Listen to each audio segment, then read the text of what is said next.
Obìnrin ayálégbé kan fa nǹkan láńlọ́ọ̀dù rẹ̀ tu lásìkò ìjà, ikú bá dé.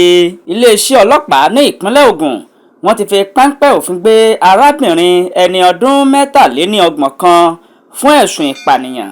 Arábìnrin ọ̀hún ni wọ́n pe orúkọ rẹ̀ ní Ifeoma Ozaze, ni wọ́n fi ẹ̀sùn kàn yí pé ó pa onílé rẹ̀. Onílé ọ̀hún ni wọ́n pè ní Monday Sùúrùlérè Ọládélé tó jẹ́ ẹni 50 ọdún. Iléeṣẹ́ ọlọ́pàá ní ìjà tó wáyé láàrin wọn òun ló já sí ikú bàbá onílé látàrí bí arábìnrin ọ̀hún bó ṣe fa nǹkan bàbá onílé tu.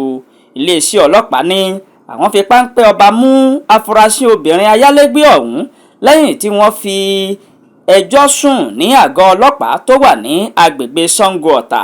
Arákùnrin tó fi ẹjọ́ sùn náà tó jẹ́ àbúrò olóògbé òun ló ṣàlàyé pé ìjà láàrin ayálégbé àti onílé lórí ẹ̀sanwó-olé òun ni ìjà fi bẹ́ sílẹ̀ tó sì padà já síkú. Wọ́n fi ẹ̀sùn kan Ozaze yìí pé nígbà tí wọ́n bẹ̀rẹ̀ sí ní jà ni obìnrin náà di nǹkan ọkùnrin onílé ọ̀hún mú tó sì ń mì jìgìjìgì tó ń fà á àfìgbà tó padà fà á tu. Bàbá onílé ṣubú lulẹ̀ kí wọ́n tó gbé dìgbàdìgbà dé ilé ìwòsàn ẹlẹ́kọ̀ọ́ ọ̀run ti polówó. Bàbá onílé kò dúró gba owó ilé mọ́, owó ilé ọ̀run ló fẹ́ tẹ́wọ́ gbà nígbà tó ti jáde láyé.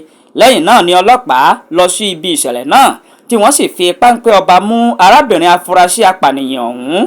Iléeṣẹ́ ọlọ́pàá ní obìnrin ọ̀hún ṣàlàyé pé onílé òun kò pèsè omi síbi ilé, ó sì fẹ́ gbowó ilé, ó tún wá fẹ́ gbà á pẹ̀lú tìjà ni ìjà fi bẹ́lẹ̀. Ìgbà tí ọwọ́ òun ò rí nǹkan gbámú mọ́ lọ́wọ́ òun bá gbá bàbá onílé mú níbi nǹkan ọmọkùnrin rẹ̀ lòun bá fi fà á tu. Ó ní àìsí omi níbi ilé yìí òun ló jẹ́ kí òun kọ̀ láti má san owó ilé tó fi padà di ìjà. Ìgbésẹ̀ yìí dá ìjà sílẹ̀ láàrin wọn. Arábìnrin ayálégbé ó fa nǹkan ọmọkùnrin láńlọ́ọ̀dù rẹ̀ tu lásìkò ìjà, ikú bá dé. Ẹ kú déédéé wòyí o, gbogbo ojú tó ń wò wá, ẹ bá a subscribe sí ọ̀rẹ́ channel, kò ní já yín lówó rárá, Ọlọ́run á máa bùkẹ́, ẹ subscribe.